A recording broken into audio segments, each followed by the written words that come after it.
नमस्कार दोस्तों। हजारों लाखों साल बीत गए, जो था अब नहीं है। अगर कुछ शेष है तो अपने मूल रूप में नहीं है। दुनिया की सभी प्राचीन सभ्यताएं नदियों के किनारे फली फूली। इसी बीच धरती पर भौगोलिक परिवर्तन ने नदियों को अपनी दिशा बदलने पर मजबूर कर दिया। कुछ कई धाराओं में बटकर धरती सींचने लगी, तो कुछ अलग दिशा पकड़ ली, और तो और कुछ जमीन के अंदर ही समा गई। इन नदियों की धारा परिवर्तन ने उन महान सभ्यताओं को भी पानी के बिना खत्म कर दिया या अपनी प्रचंड धारा में बहा ले गए। लेकिन फिर भी वे सभ्यताएं बच गई, जो प्रकृति के बदलाव के साथ स्वयं को भी बदलते गए। वो ऐसी सभ्यताएं थी जिनकी संतानें आज दुनिया भर में फैल चुकी है, और उनमें हम और आप भी हैं। हमारे पूर्वजों ने जो जानकारियाँ पुराण के रूप में लिख कर गए, वह ज्ञान, वह कथा आज कितना मिलता जुलता है, इस वीडियो में आगे संक्षिप्त रूप से व्याख्या करते हैं। गंगा नदी, सरस्वती नदी और महानदी के अलावा इन 13 नदियों का नाम पद्म महापुराण उत्तरखंड के अध्याय 23 में बताया गया है। भगवान शिव देवर्षि नारद जी को गंगा नदी की महिमा बताते हुए इन नदियों का नाम गिनाए हैं। गंगा गंगेति यो ब्रूयाद्यो जनानाम सतैपि मुच्यते सर्व पाप्यभ्यो विष्णु लोकम स गच्छति। चरणाब्ज समुद्भूता गंगा नामेति विश्रुता पापानाम स्थूल राशिनाम नाशनी बेति नारदः। नर्मदा सरयुश्चैव तवित्रवती नदी तापी पयोष्णी चंद्रा च विपाशा कर्मनाशनी। पुष्या पूर्णा तथा दीपा विदीपा सूर्य नंदना सहर्ष वृषदानान्तु यत्फलम लभते ध्रुवम। तत्फलम समवाप्नोति गंगा दर्शनातः क्षणात् इयं गंगा महापुण्या ब्रह्म आगानाम विशेषतः। यह श्लोक संख्या 2, 3, 4, 5 और 6 है। इन श्लोकों का अर्थ है, जो मनुष्य हजारों योजन दूर से गंगा जी का नाम स्मरण करता है, वह सभी पापों से मुक्त होकर विष्णु लोक में जाता है। श्री भगवान के चरण कमल से उद्भूत नदी का गंगा नाम विख्यात है। हे नारद जी, वह पापों की विशाल राशि का विनाश करने वाली है। नर्मदा, सरयू, बेत्रवती नदी, तापी, पयोष्णी, चंद्रा तथा विपाशा, कर्मनाशा, पुण्या, पुष्या, दीपा, विदीपा और यमुना, इन नदियों में स्नान करने से और हजारों वृक्षों का दान करने से जिस फल की प्राप्ति होती है, उस फल की प्राप्ति मनुष्य गंगा जी के दर्शन मात्र से क्षण भर में प्राप्त कर लेते हैं। दोस्तों, नर्मदा, सरयू, बेत्रवती नदी, तापी, पयोष्णी, चंद्रा, विपाशा, कर्मनाशा, पुष्या, पुण्या, दीपा, विदीपा और यमुना, क्या ये नदियाँ आज के समय में अस्तित्व में है? अगर है तो किस नाम से है और इसका रूपरेखा क्या है? तो आइए इन नदियों के बारे में चर्चा करते हैं। पहला है नर्मदा नदी। नर्मदा नदी को आज भी उसी नाम से जाना जाता है, जो नाम पुराण में भगवान शिव ने उल्लेख किया है। यह नदी भारत की एक प्रमुख और पवित्र नदी है। इसका उद्गम मध्य प्रदेश के अमरकंटक से होता है और यह पश्चिम की ओर बहते हुए अरब सागर में मिलती है। इसे रेवा भी कहा जाता है। नर्मदा विंध्य और सतपुरा पर्वतमालाओं के बीच बहती है और लगभग 1312 किलोमीटर लंबी है। नर्मदा न केवल आस्था की नदी है, बल्कि सिंचाई, जल और बिजली का महत्वपूर्ण स्रोत भी है। धार्मिक दृष्टि से नर्मदा का विशेष महत्व है। स्कंद पुराण के रेवा खंड में इसकी महिमा का वर्णन मिलता है। मान्यता है कि भगवान शिव ने इसे 12 वर्ष की कन्या के रूप में प्रकट किया। नर्मदा को पाप नाशनी कहा गया है और इसके तट तथा इसके पत्थर नर्मदेश्वर शिवलिंग अत्यंत पूज्य माने जाते हैं। रामायण, महाभारत तथा अनेक परवर्ती पुराण ग्रंथों में नर्मदा नदी का गौरवपूर्ण उल्लेख मिलता है। पौराणिक परंपरा के अनुसार नर्मदा की एक नहर किसी सोमवंशी राजा द्वारा निकाली गई थी। इसी कारण इसे सुमोदभवा कहा गया है। गुप्तकालीन ग्रंथ अमरकोश में भी नर्मदा का यही नाम मिलता है। महाकवि कालिदास ने इसे सोमप्रभा कहा है। रघुवंश में इसका उल्लेख है। मेघदूत में रेवा का अत्यंत सुंदर और भावपूर्ण वर्णन मिलता है।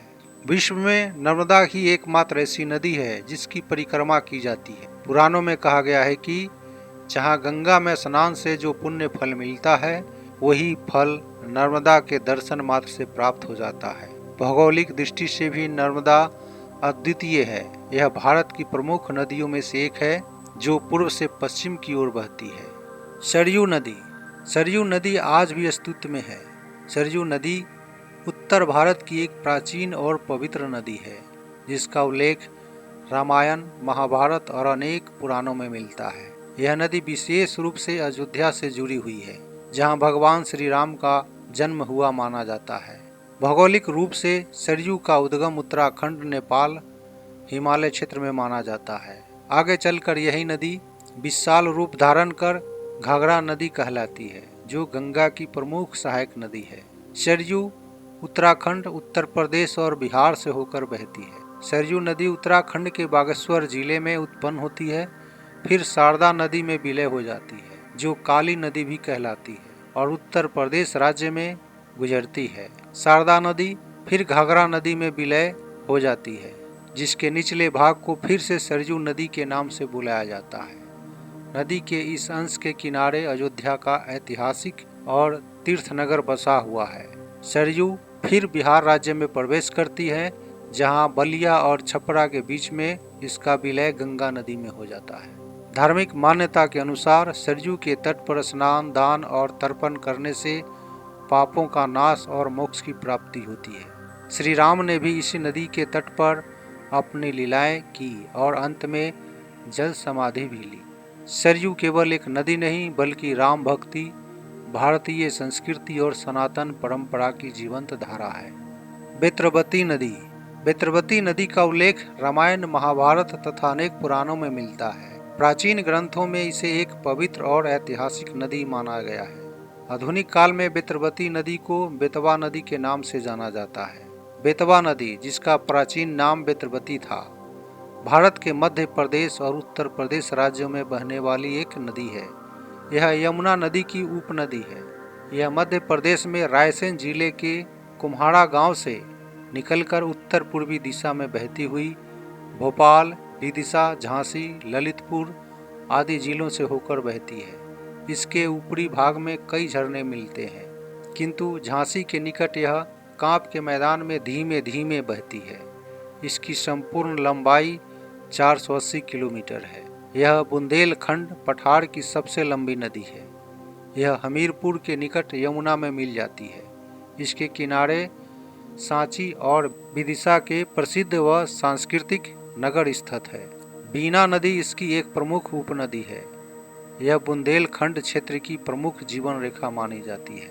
पौराणिक मान्यता के अनुसार इस नदी के तट पर अनेक ऋषियों ने तपस्या की थी और कई प्राचीन नगर बसे थे।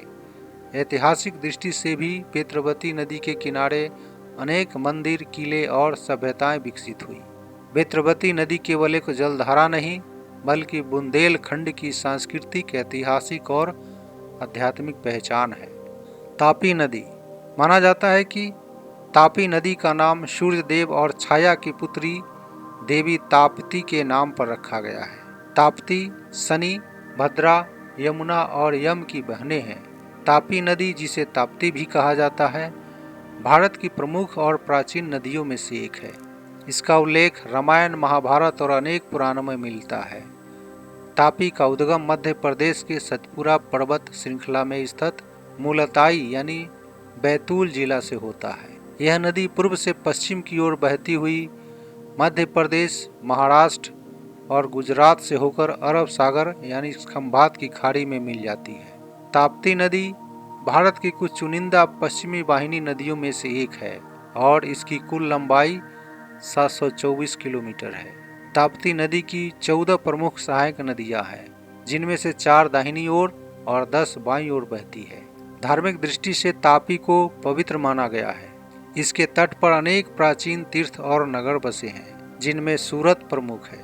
ऐतिहासिक और आर्थिक रूप से भी तापी नदी सिंचाई, व्यापार और नगर विकास में महत्वपूर्ण भूमिका निभाती रही है।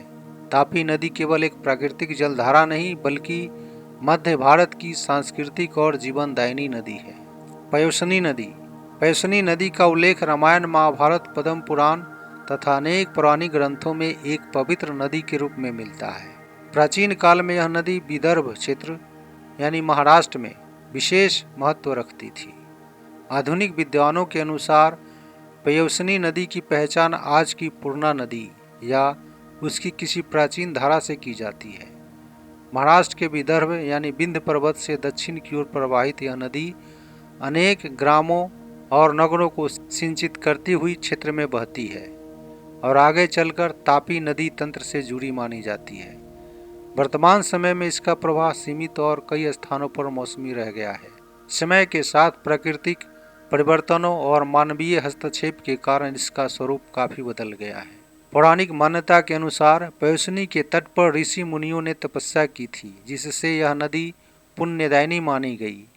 कहा जाता है कि सृष्टि के प्रारंभ में जब ब्रह्मा जी यज्ञ कर रहे थे तो उनके प्रणीता पात्र के गर्म जल से इस पयोसनी नदी की उत्पत्ति हुई। इस ऊंचे तट वाली नदी के बंधे हुए पक्के घाट पर सारंगधर भगवान का भव्य मंदिर है। इसी के तट पर मेघरकर तीर्थ है, जिसे भगवान विनायक का साक्षात स्वरूप बताया गया है। पयोसनी के तट पर प्राचीन काल से पिंगलेश्वरी देवी की मूर्ति प्रतिष्ठित है। पुराणों में इसकी बड़ी महिमा है। राजा नल दमयंती की कथा के उल्लेख से तथा राजा निर्ग के यज्ञ अनुष्ठान से भी इस नदी का विशेष महत्व है। चंद्रा नदी। चंद्रा नदी का उल्लेख प्राचीन भारतीय ग्रंथों और पुराणों में एक पवित्र नदी के रूप में मिलता है। यद्यपि आज चंद्रा नाम से कोई बड़ी स्वतंत्र नदी स्पष्ट रूप से पहचान में नहीं आती, फिर भी विद्वानों के बीच इसके स्वरूप को लेकर कई मत हैं। एक मान्यता के अनुसार चंद्रा नदी को चंद्रभागा से जोड़ा जाता है, जिसे आज चेनाब नदी कहा जाता है। चंद्रभागा का उद्गम हिमालय क्षेत्र में होता है और यह सिंधु नदी प्रणाली की प्रमुख नदियों में से एक है। कुछ विद्वान चंद्रा को हिमाचल प्रदेश की चंद्रा नदी यानी लाहौल स्पीति क्षेत्र से भी जोड़ते हैं, जो आगे चलकर भागा नदी से मिलकर चंद्रभागा बनाती है। समय के साथ भौगोलिक परिवर्तनों, नाम परिवर्तन और नदी धाराओं के विलय के कारण चंद्रा नाम एक प्राचीन स्मृति के रूप में ग्रंथों में सुरक्षित रह गया, जबकि इसका आधुनिक रूप अलग नामों से जाना जाने लगा। बिपाशा नदी। बिपाशा नदी का उल्लेख वेदों, महाभारत और पुराणों में मिलता है। आधुनिक काल में इसे व्यास नदी के नाम से जाना जाता है। इसका उद्गम हिमाचल प्रदेश में होता है और यह पंजाब से होकर बहती हुई सिंधु नदी से सम्मिलित होती है। बिपाशा सप्त सिंधु की प्रमुख नदियों में से एक है और प्राचीन भारत की सभ्यता के विकास में इसका विशेष योगदान रहा है। कर्मनाशा नदी। कर्मनाशा नदी मध्य भारत की एक प्रसिद्ध नदी है, जिसका उल्लेख पौराणिक ग्रंथों में मिलता है। यह मध्य प्रदेश से निकलकर उत्तर प्रदेश और बिहार से होकर बहती है तथा गंगा में मिल जाती है। धार्मिक मान्यताओं में इसे लेकर विरोधाभास मिलते हैं, परंतु भौगोलिक और ऐतिहासिक रूप से यह एक वास्तविक और महत्वपूर्ण नदी है। पुष्या नदी। पुष्या नदी का उल्लेख पुराणों में मिलता है, किंतु आधुनिक भौगोलिक मानचित्रों में यह स्वतंत्र नदी के रूप में स्पष्ट रूप से पहचान में नहीं आती। विद्वानों के अनुसार यह किसी बड़ी नदी की लुप्त उपधारा या प्राचीन स्थानीय नदी रही होगी, जो कालांतर में सूख गई या किसी अन्य नदी में विलीन हो गई। पुण्या नदी। पुण्या नदी का उल्लेख पौराणिक ग्रंथों में एक पुण्यदायिनी नदी के रूप में हुआ है। वर्तमान समय में इस नाम से कोई स्वतंत्र नदी नहीं है।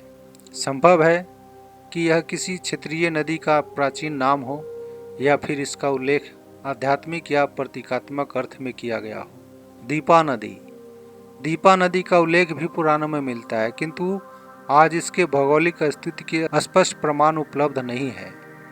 इसे विद्वान एक लुप्त नदी मानते हैं, जिसका अस्तित्व केवल शास्त्रीय ग्रंथों और स्मृतियों में सुरक्षित रह गया है। विदिशा नदी। विदिशा नदी का संबंध प्राचीन विदिशा क्षेत्रों से जोड़ा जाता है। पुराणों में इसका उल्लेख मिलता है, परंतु आधुनिक काल में यह नदी पूर्णतः लुप्त मानी जाती है। यमुना नदी। यमुना नदी भारत की सबसे पवित्र और प्रमुख नदियों में से एक है। इसका उद्गम उत्तराखंड के यमुनोत्री हिमनद से होता है और यह उत्तर भारत से होकर बहती हुई प्रयागराज में गंगा से मिलती है। यमुना का विशेष संबंध भगवान श्री कृष्ण और ब्रजभूमि से है। धार्मिक, सांस्कृतिक और ऐतिहासिक दृष्टि से यमुना भारतीय सभ्यता की आधारशिला मानी जाती है। दोस्तों, पद्म महापुराण उत्तरखंड में उल्लिखित ये 13 पौराणिक नदियां केवल धार्मिक आस्था का विषय नहीं है, बल्कि वे भारतीय सभ्यता, भूगोल और सांस्कृतिक स्मृतियों का सजीव प्रमाण है। इनमें से कुछ नदियां जैसे नर्मदा, सरयू, बेतरवती, तापी, बिपाशा, ब्यास, कर्मनाशा और यमुना आज भी स्पष्ट रूप से अस्तित्व में है। यद्यपि कई का स्वरूप समय के साथ बदल चुका है, जबकि कुछ नदियां जैसे पयोसनी और चंद्रा आज अपने प्राचीन नाम या स्वतंत्र पहचान के बजाय किसी अन्य नदी तंत्र में समाहित रूप से देखी जाती है। वहीं पुष्पा, पुण्या, दीपा और विदिपा जैसे नदियां भौतिक रूप से लुप्त हो चुकी है, परंतु शास्त्रों और परंपराओं में उनका स्मरण आज भी जीवित है। यह स्पष्ट होता है कि पुराणों में वर्णित नदियां केवल जलधाराएं नहीं थी, बल्कि वे सभ्यताओं की जननी, आध्यात्मिक साधना की भूमि और प्राकृतिक चेतना की वाहक थी। भूगोल ने भले ही उनका रूप बदला, पर उनका महत्व आज समाप्त नहीं हुआ। आज भी वे नदियां चाहे प्रवाहित हो या स्मृति में, हमें यह सिखाती है कि भारतीय संस्कृति ने प्रकृति के साथ सामंजस्य बनाकर ही अपने अस्तित्व को आगे बढ़ाया है। इस दृष्टि से पौराणिक नदियों का अध्ययन हमें अतीत को समझने के साथ साथ भविष्य के लिए प्रकृति संरक्षण और सांस्कृतिक चेतना का संदेश भी देता है। ओम नमः शिवाय। जय श्री हरि। जय गंगा मैया।